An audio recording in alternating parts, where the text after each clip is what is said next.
Muy bien, ¿cómo están, varones? Buenos días. Qué gusto saludarles en esta mañana, poder estar con ustedes compartiendo este tiempo de estudio de la palabra de Dios.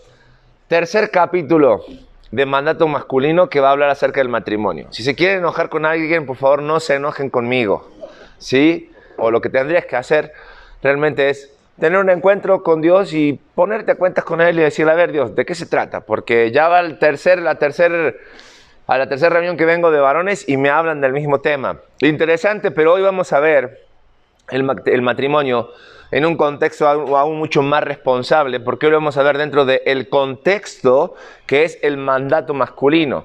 ¿Sí? Estábamos viendo la semana pasada, veíamos cómo el matrimonio, en cierta manera, había sido maldito, pero también redimido. Elecciones del hombre, ¿no es cierto? La misericordia y la gracia de Dios obrando. Y ahora sí es, te quedas o te quedas, no hay oportunidad. ¿A qué refiere el mandato masculino, varones? A cultivar y cuidar. Cultivar y cuidar. Esas son las dos palabras que nosotros debemos entender. En el sentido de que es cuidar, habla de la protección, y cultivar, hacer crecer la responsabilidad que Dios nos da al todo varón. Y con respecto a todo, no solamente con nuestras relaciones, con nuestro matrimonio, sino con nuestro trabajo, con nuestro entorno, es nuestra responsabilidad. Por eso, el día de hoy, para entender al matrimonio dentro del mandato masculino, tenemos que tener en cuenta una palabra, y esa palabra tiene que ver con redención. La semana pasada abordamos este punto, pero cuando hablamos de redención, tenemos que entender que es la parte más importante del proceso de la salvación en nuestras vidas. La redención, ¿no es cierto?, es aquel proceso que remedia nuestra caída, que le da una solución a nuestra caída. La caída trajo como consecuencia maldiciones, por eso hablábamos de un matrimonio maldito. No porque el matrimonio en sí, la institución dada por Dios sea maldito, sino porque hombre y mujer recibieron la maldición por su desobediencia. ¿No es así? Y cuando entendemos este contexto, nos damos cuenta que la salvación provista por Dios es realmente grandiosa. ¿Por qué? Porque depende de Él, no depende de nosotros.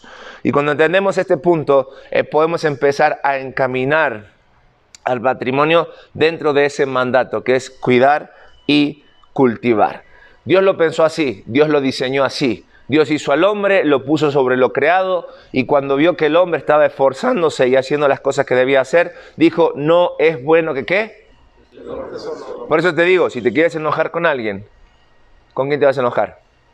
Con el que decidió que no era bueno que tú y yo estemos solos. Claro, por eso estamos aquí, porque no es fácil, Pero Dios quiere algo contigo, porque te tiene con vida y te tiene con tu esposa. Así que vamos a estar trabajando en cuanto a esto.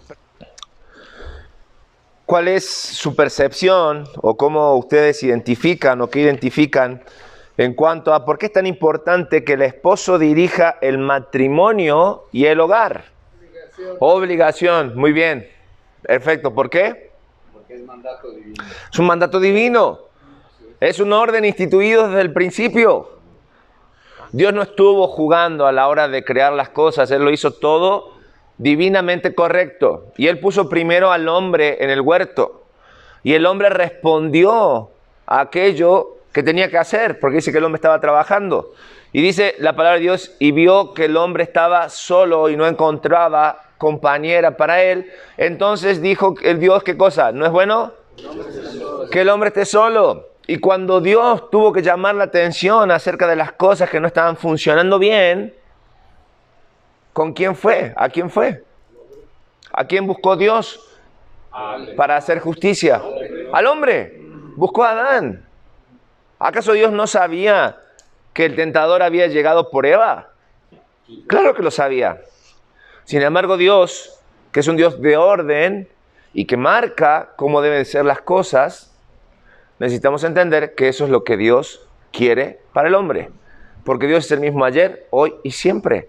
Y sigue esperando del hombre que el hombre realmente pueda entender que es un mandato divino que él esté a cargo o dirija el matrimonio y el hogar.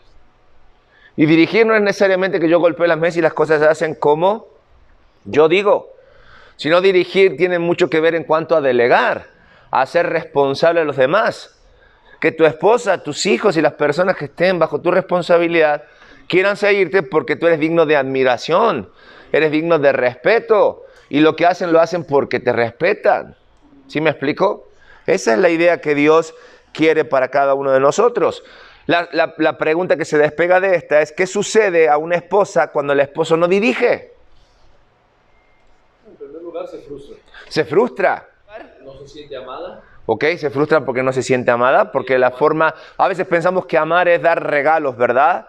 Depende del lenguaje del amor de nuestras esposas. Se siente no valorada. Se siente no valorada, por lo tanto se frustra porque no tiene esa seguridad que toda mujer necesite. Pero si no dirige un hombre el hogar, ¿la mujer se queda sentada en el sillón a ver cuándo hacemos algo? No, claro que no. Ojo, no estoy diciendo que la mujer no pueda, ¿eh? La historia nos ha mostrado que la mujer puede. O sea, han demostrado en cierta manera que lo que el mundo dice no lo dice porque se les ocurrió. Pero hay mujeres que enarbolan la bandera de decir yo puedo sola. Y no es porque no puedan, es porque no tienen al lado un hombre que le dé la certeza y la seguridad. Recordemos que el principio de Dios en cuanto al hombre y la mujer es que no es bueno que el hombre esté solo, estén juntos. Y hizo ayuda idónea. Dios pensó muy bien lo que iba a hacer. Tiene que funcionar. Esa es la base de lo que Dios creó, el propósito que Dios creó. Y la base de la sociedad debe estar forjada en la familia que comienza en el matrimonio. Por eso, donde decimos que un esposo cristiano tiene autoridad de Dios para liderar su hogar. Autoridad de Dios, una autoridad delegada. Porque Dios te delega esperando que tú respondas. Y si tú no lo haces, es desobediencia. ¿Y la desobediencia qué es, Mike? Pecado. Entonces, en cierta manera, nosotros como varones vamos a dar cuenta por esa autoridad delegada que Dios nos dio desde el principio, porque no cambió absolutamente nada el pensamiento de Dios.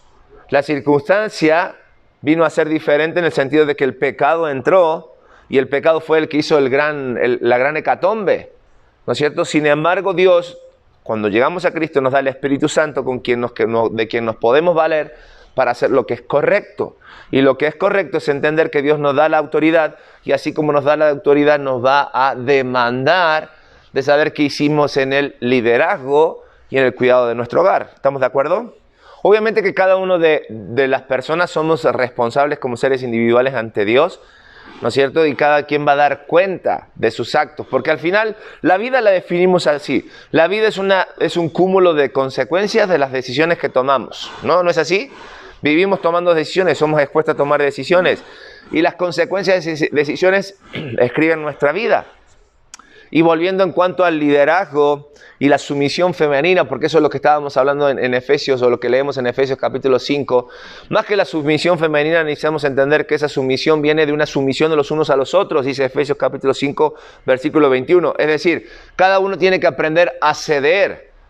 ¿Para qué? Para entender que tanto el hombre necesita de la mujer como la mujer necesita del hombre para ser hombre y para ser mujer. Entonces, si logramos el hecho de la sumisión los unos a los otros, es decir, poner nuestro pensamiento por debajo de, y la palabra de Dios lo dice, no considerar a nadie como superior a sí mismo, sino que habla de una humildad real, vamos a poder conseguir, ahora sí, de parte de nuestras esposas, una sujeción, que esa es la palabra más correcta, porque a veces sumisión cuesta entenderlo como que yo te someto, pero no, la sumisión es algo voluntario, al igual que la sujeción, aunque la sujeción se da por eventos externos que hace que cuando la mujer está segura pueda sujetarse del marido. Y es interesante porque este es un concepto que Dios lo planeó desde el principio. ¿De dónde salió la mujer? De la necesidad del hombre no estar solo. Dios tomó del hombre ¿qué? Una costilla, ¿verdad? Y no es casualidad ni es poético, sino que tiene una gran interpretación práctica. Salió de la costilla no para estar debajo de la mujer, porque del hombre, si no hubiese Dios quizás sacado un hueso del pie, ni estar arriba, para ver si hubiese sacado un pedazo del cráneo, sino aquí del costado, ¿para qué? Para que vayan juntos a la par. ¿Me explico? Y para que la mujer pueda sujetarse cuando se sienta segura. La mejor forma de sujetarte es abrazarte a algo, ¿verdad? O sea, la mujer se abraza del hombre para sentirse segura. Física, emocional y espiritualmente. Y esa es nuestra responsabilidad. Por eso olvidémonos de esa frase que dice, siempre detrás de un gran hombre, ¿qué dice la frase? ¿Hay una? No, no es correcto. La frase es, siempre al lado de un gran hombre hay una gran mujer. Al lado, ese es el concepto bíblico. Vamos juntos a la par. Juntos a la par, ni adelante ni atrás. Juntos a la par, porque mi responsabilidad es proyectarla como mujer y su responsabilidad es proyectarme como hombre. Juntos a la par. Vivimos, y este concepto no quiero que lo entendamos, vivimos juntos a la par el santo matrimonio. Esta es la realidad de esta unión que a veces no entendemos. El santo matrimonio. Dos personas apartadas del mundo para Dios, en una unión que debe ser apartada del mundo y apartada para Dios, que debe cumplir el propósito, tanto individual como juntos, que es glorificar a Dios en todo lo que hacemos, pensamos y decimos. Por lo tanto, tenemos que entender cuál es el orden de la autoridad, porque dice la palabra de Dios en Efesios 5:23, porque el marido es cabeza de la mujer, así como Cristo es cabeza de la iglesia, siendo él mismo el salvador del cuerpo. Y 1 Corintios capítulo 11 versículo 3 dice, pero quiero que sepáis que Cristo Jesús es la cabeza de todo varón, y el varón es la cabeza de la mujer, y Dios la cabeza de Cristo. Queremos entender el orden de la autoridad, por eso dice, someteos los unos a los otros, y es la idea, es voluntariamente, ocupa tu lugar. Ocupa tu lugar. Así como Cristo se somete al Padre, el hombre debe someterse a Cristo, ¿verdad? Y la mujer debe someterse al hombre. Pero si no hay este orden, si el hombre no está sujeto a Cristo, ninguna mujer se va a querer sujetar o someter al hombre. Entonces va a querer saltar, y la mujer con estar sujeta a Cristo es suficiente para ella. Y es lo que realmente vemos en muchos de los matrimonios cristianos hoy en día. Mujeres comprometidas espiritualmente. Es muy curioso, pero cuando vas a plantar una iglesia, siempre la mayoría de las personas que llegan son mujeres. Y los hombres por flojera, o los hombres, cuando se hace un llamado a la obra, cuando se hace un llamado a ministrar, cuando se hace un llamado para hacer algo en la iglesia, las que van a responder siempre son las mujeres. Mira, hoy es miércoles, ¿sí? Hoy es miércoles y estamos aquí desde las 8 de la mañana. Y yo puedo contar aquí 6, 10 varones. Y anoche éramos 25, 35 varones. Te invito a que vayas a la reunión de damas, que es ahora a las 10 de la mañana. Son 100 mujeres. 100 mujeres que tienen un esposo. Y yo pregunto, ¿dónde están los otros 70 varones que tendrían que estar aquí? Y ellas también tienen responsabilidades. ¿Dónde están los otros 70 varones? Quiero preguntarme yo, y me pregunto. Y yo sé que tú conoces, felicito a los que están acá, pero yo sé que tú conoces a otros varones. Animémonos a estar, ¿sí? Y no son cuestiones de jerarquías, son cuestiones de orden, nada más orden. La tercera pregunta tenía que ver con que ¿por qué las palabras de aliento del esposo son tan importantes para la esposa? Las palabras de aliento, ¿sí? El hecho de poder realmente hacer empatía con nuestras esposas, entenderlas, no cuestionarlas, no juzgarlas. Podemos pensar en esto, somos muy prácticos. Y cada vez que nuestras esposas nos dicen algo, nosotros damos una solución. Pero ellas no vienen buscando eso, vienen buscando palabras de aliento. ¿Por qué? ¿Por qué es tan importante eso? Porque se sienten reconocidas y amadas. Porque se sienten reconocidas y amadas, perfecto. ¿Qué más? ¿Por qué? Porque un esposo cristiano, vamos a completar el punto número 2, debe edificar y alentar a su esposa. Es un deber, otra vez es una obligación. Sea cual sea el resultado, es nuestro deber. Y cuando hay un deber, ¿no es cierto?, tenemos que cumplirlo. Y le damos seguridad, Y una mujer segura va camino a ser una mujer de Proverbio 31. ¿La mujer qué? Virtuosa. Recordemos, y vuelvo a explicar este punto de la mujer virtuosa. La mujer virtuosa no es algo que se busca. La mujer virtuosa es algo que nosotros formamos. Vuelve a leer Proverbio 31. Sino que son cualidades que van a salir como respuesta a la seguridad, a que el marido la edifica, al que el marido le alienta. Pero es interesante ver que ella responde a los estímulos que vienen de parte de sus hijos y de su esposo. Ella con gozo sale cada mañana, va y busca el trabajo, va y hace negocios, porque tiene un solo propósito. Trabajar para su hogar, para su casa, para su marido, mientras su marido está haciendo lo que tiene que hacer y mientras sus hijos están haciendo lo que tienen que hacer. Conforme a este punto, yo te pregunto, ¿cuándo fue la última vez que le preguntaste a tu esposa, ¿verdad? Que le preguntaste a tu esposa, ¿qué la hace feliz? ¿Qué la hace feliz? Porque a veces damos por hecho que con que cada 15 días yo le ponga, ¿no es cierto?, ahí sobre la mesa para que ella administre, es suficiente. O a veces hacemos el esfuerzo por acordar nuestro aniversario, es una vez al año, su cumpleaños, el Día de las Madres, y nos esforzamos, ¿verdad? Y vamos y compramos un ramo de rosas, y vamos y compramos alhajas y relojes, le cambiamos el carro, le compramos la sala, nunca regales una plancha. Nunca regales una plancha, una freidora, esas cosas no, ¿verdad? No, nada de eso. Pero quizás ella, ok, pero no es feliz, no lo expresa, no expresa el gozo. Porque quizás ella no necesita de eso. Nuestras esposas son muy simples muchas veces, más simples de lo que nosotros pensamos. Ellas necesitan tiempo. Ella necesita que la mires a la cara. Ella necesita que ores con ella, que leas la Biblia. Ella necesita que tú seas quien la lleve a la iglesia, que sea el primero a decir vamos el domingo a la iglesia. Eso es animar, eso es edificar, alentar a nuestras esposas. No necesitan el carro más caro en la puerta, ni el reloj más ostentoso. Si eso te está pidiendo tu esposa es porque tú no estás cumpliendo con lo otro. Mira, te ahorra un montón de dinero ser un esposo pastoral. Cuidar, te ahorra un montón de... Por lo menos verlo por ese lado. Te va a ahorrar un montón de dinero. Que le prestes el oído sin decirle nada, sin buscar una solución o sin darle una solución. Ellas quieren a veces escuchar. Una de las cosas que tuve que aprender con mi esposa es a mirarla cuando me habla. A mirarla. Ella quiere que la mire a los ojos. Y yo me pongo así como que... Y cuando está acá y que me llama por mi nombre y por mi apellido, que ya sabemos cuándo pasa eso, ¿verdad? Yo sé que me tengo que sentar y mirar a los ojos. Y no tener absolutamente nada en medio ni nada en la mano. Así que celular, control remoto, lo que sea, si estoy, y la miro. Y yo sé que ella... ¿Por qué es lo que me está exigiendo? Es lo que, mírame. Pero ella tiene una necesidad espiritual muy grande. Muy grande.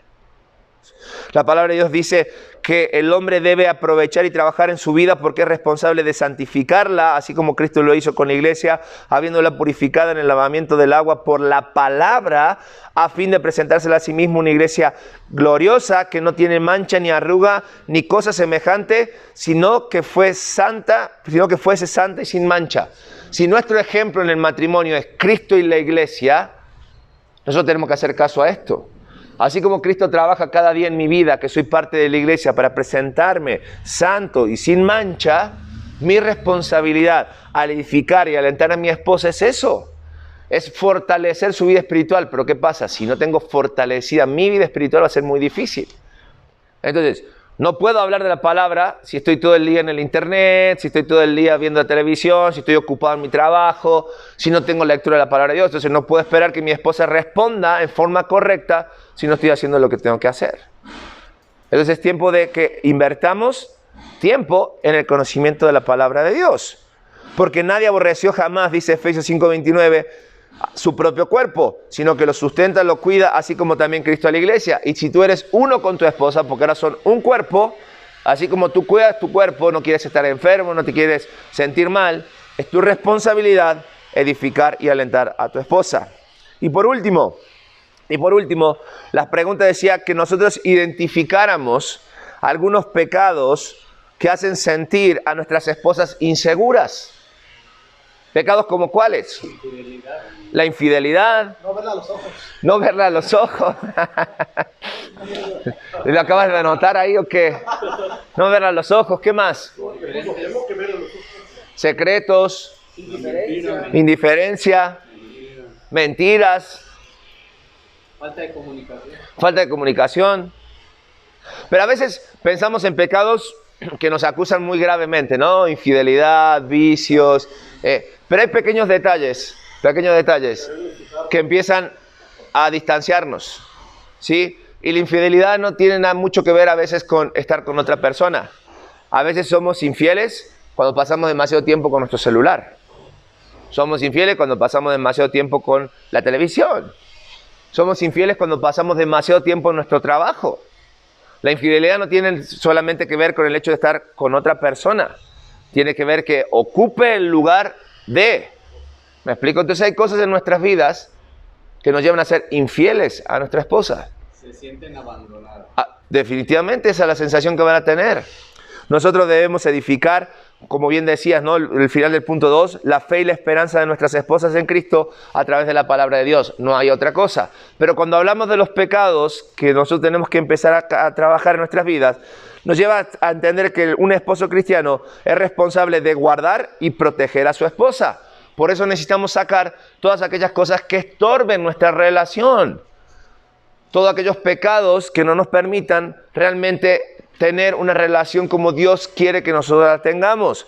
Por eso dice Efesios 5:25, maridos, amad a vuestras mujeres, así como Cristo amó a la iglesia y se dio a sí misma por ella. En ese diario convivir, en ese prestar atención que nosotros debemos hacer, en ese dar honor, porque muchas veces no damos honor a nuestras esposas, tiene que ir incluido el hecho de que nuestra responsabilidad es guardarlas y protegerlas. Guardarlas y protegerlas, porque no estamos conviviendo con un ser extraño. Si estamos conviviendo en un santo matrimonio entre dos personas que no solamente son creadas por Dios, sino que son redimidas por Dios, recordemos lo importante de la redención, estamos hablando de que 1 Pedro 3:7 dice, vosotros maridos igualmente vivid con ellas sabiamente, dando honor a la mujer como a vaso más frágil, sabiendo que como coherederas de la gracia de la vida, para que vuestras oraciones no tengan estorbo. Haciendo lo correcto, incluso tenemos un beneficio.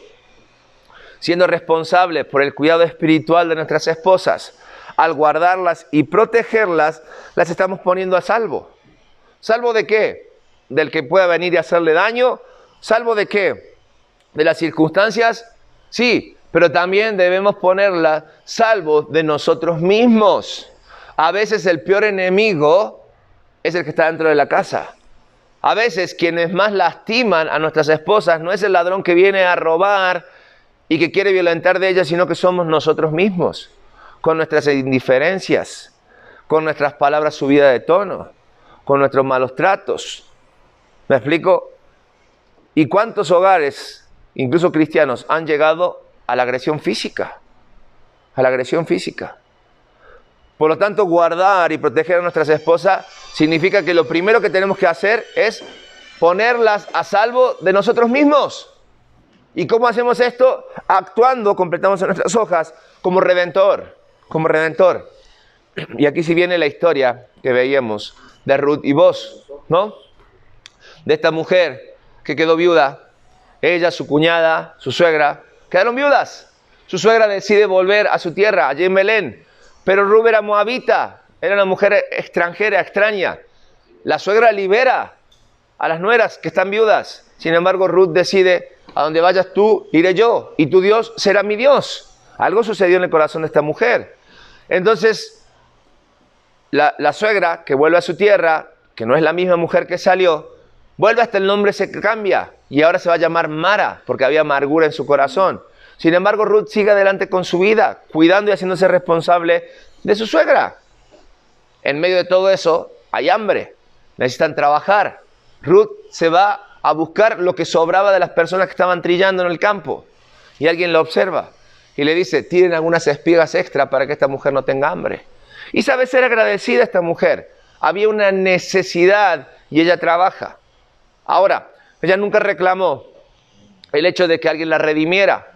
Sin embargo, alguien la observó, preguntó por ella y dijo, es Ruth, la nuera de Mara, es viuda. Si conoces de algún pariente redentor, puedes redimirla. Y aparece Boaz en escena. Y Boaz la ve, le agrada lo que ve, averigua si había un pariente redentor, había un pariente que la podía redimir. Sin embargo, el pariente dice, no quiero. no quiero redimirla, renuncia a su derecho. Entonces vos, en humildad, se hace cargo de aquella mujer. Porque vio su corazón. Algunos dicen, es que Ruth se le metió en la cama. No, no tiene que ver ninguna connotación sexual esa parte, sino que tiene que ver con un agradecimiento, con una responsabilidad de humildad, agradecida porque había hecho algo por ella. Y lo interesante de todo esto no es tanto de que el final feliz de la historia que están juntos, sino el resultado de esta historia. Cuando nosotros vamos a la genealogía de Jesús, vamos a encontrar que en medio de todo eso viene Boaz y viene Ruth. Tienen un hijo, están juntos. Una moabita, una extranjera, con un hombre de Belén. Los planes de Dios son perfectos. Y Él puede hacer quizás de algo que nosotros pensamos que esto es retorcido, eso no se puede hacer, no tiene quizás solución, o no tiene derecera, o no hay forma. Dios es Dios. Dios te puede sorprender. Si tú actúas como redentor en tu hogar, asumiendo tu responsabilidad, Dios te puede sorprender. El hecho es que tú estés convencido de que sabes que estás en el lugar correcto, con la persona correcta, aunque todo vaya mal, Dios te está dando vida, te está dando oportunidad de enderezar. En algún momento elegiste a tu esposa, estás con tu esposa, porque algo te atrajo. Algo había en esa relación, ¿verdad? Quizás tú dices que no, nos conocimos, no éramos cristianos, no, pues no era la mejor situación, pero si Cristo te permitió llegar hasta aquí, es porque Él tiene un propósito. Incluso si tú has roto un matrimonio y dices, no hay más oportunidad, te pregunto, ¿agotaste todos los recursos para decir no más? ¿Asumiste las responsabilidades que te tocan o te fue más fácil echar culpas y dejar pasar? Actúa como redentor, actúa como redentor. Esa es nuestra responsabilidad dentro de guardar y proteger a nuestras esposas. Vamos a orar, varones. Un hermoso desafío dentro de este mandato masculino. El matrimonio es mandato masculino. Es cuidar y es cultivar esa relación. Es esforzarnos hasta lo último. No es quedarte ya hasta aquí porque ya mi comodidad, estoy poniendo en juego mi comodidad. No, se trata de más. Lo que Dios espera de nosotros es eso. Que imitemos a Cristo como lo hizo por su iglesia, al punto de dar nuestras vidas por nuestras esposas, por nuestra relación. Ya si te quedas en la orilla, pero que lo diste todo, está bien. Padre, en esta hora te damos gracias, porque en tu bondad y misericordia tú nos permites entender cuál es el sentido del matrimonio dentro del mandato masculino. Padre, y esto hace ruido en nuestros corazones, y esto definitivamente nos debe llevar a empezar a poner orden primero en nuestras vidas, para poder llevar y tener orden en nuestros matrimonios, Señor. Pareciera muchas veces que es difícil, sin embargo sabemos que tú eres el Dios de lo imposible. Y en eso queremos descansar. Queremos como varones dar el primer paso para poner orden en nuestras vidas. Y de esa manera realmente poder mostrar en nuestro matrimonio el ejemplo que nuestras esposas deben seguir. Queremos aprender a amarlas para que ellas, Señor, puedan respetarnos. Y de esa manera que nuestro matrimonio pueda honrar y dar gloria a tu nombre. Señor, ayúdanos a cada día a estar más cerca de ti para poner orden en aquellas cosas que tú hoy nos estás exigiendo. Porque lo oramos y lo pedimos en el poderoso nombre de Jesucristo. Amén y amén.